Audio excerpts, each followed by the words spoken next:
Καθαριότητα. Μεγάλος πονοκέφαλος στους Δήμους. Με το προσωπικό και με την εικόνα που παρουσιάζουν οι Δήμοι. Εσείς πήρατε την απόφαση ιδιωτικοποίηση. Με τα ογκώδη, στα ογκώδη είχαμε το πρόβλημα. Με τα ογκώδη τα φάγαμε και δεν πληρώσαμε ούτε ένα ευρώ.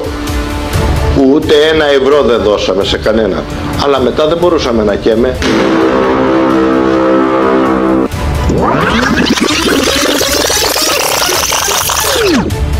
Αλλά μετά δεν μπορούσαμε να καίμε.